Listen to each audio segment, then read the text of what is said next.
What are human rights? Rights are fundamental rules, ethical, social, or legal, that one is entitled to and expected to exhibit onto others.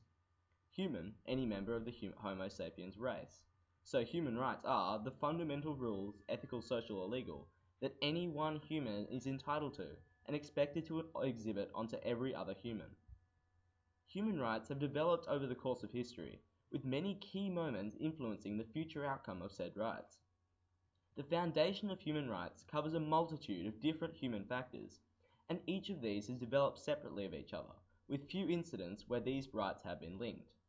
One key aspect, however, is the evolution of human slavery and legacy which still exists today. Origins of slavery can be dated as far back as early civilization a millennia ago, with one of the most prominent being the ancient Romans. In the society of rigid and permanent social structures, standardized human rights were non-existent in ancient Rome, and this resulted in the common poor treatment of slaves as lower-class citizens. While slavery as a practice was commonplace throughout ancient history, no civilization utilized this concept to the degree of the ancient Romans, and while there is no certainty regarding how many slaves actually existed in the Roman Empire, it is thought that even after Rome had passed its days of greatness, 25% of all people in Rome were slaves. A massive proportion, but who actually were the slaves?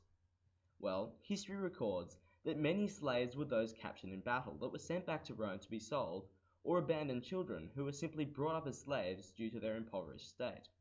However, Roman law also stated that fathers could actually sell their children into slavery if they were financially unstable, an attribute contributing to the Roman image of a cruel and unforgiving society for the poor. In ancient Roman society, slaves were viewed as an important commodity and were frequently bought and sold by wealthy Romans in a marketplace. A rich man might have owned upward of 500 slaves, while an emperor consistently had more than 20,000 at his disposal.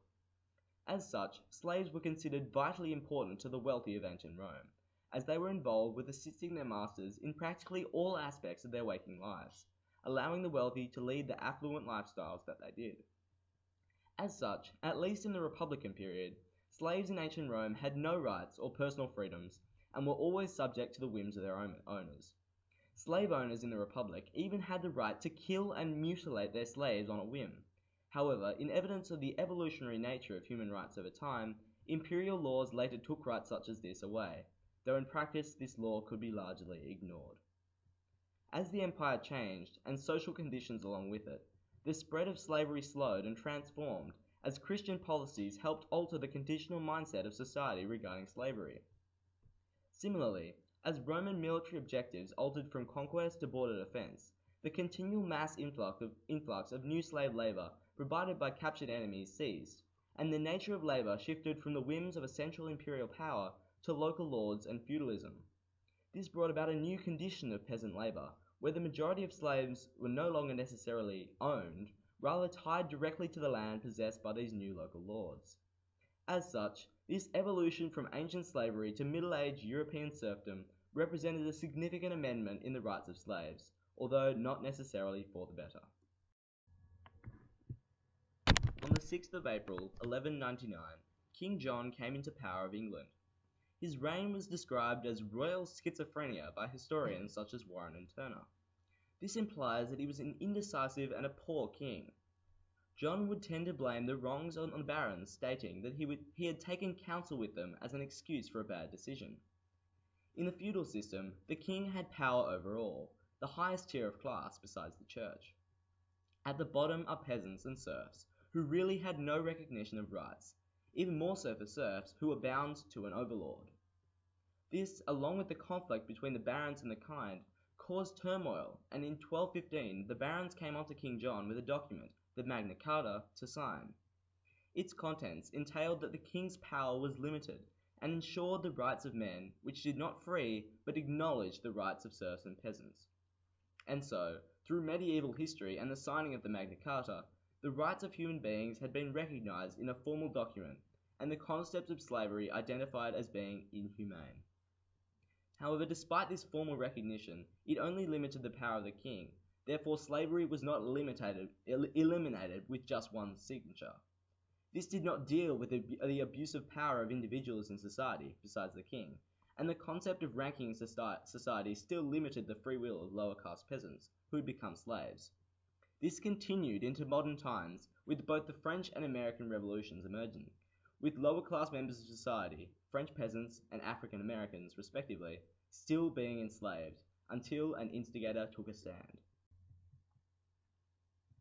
The instigator of both revolutions, the French and the American, was the person who defined its ultimate path and objective, making them one of the key aspects which can be associated with looking at human rights in relation to slavery.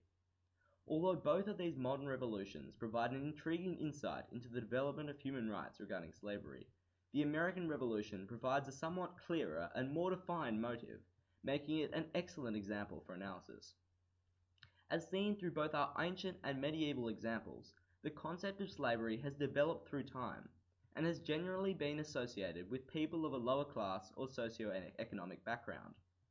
This theme continues into the American Revolution, with the segregation laws that defined life in the 1800s, with black people seen as being lower in society than their white counterparts. This was an accepted part of life in America, particularly in the South. However, the African Americans were unhappy about its restrictions on their lifestyles, and the ability it gave white Americans to claim them as slaves.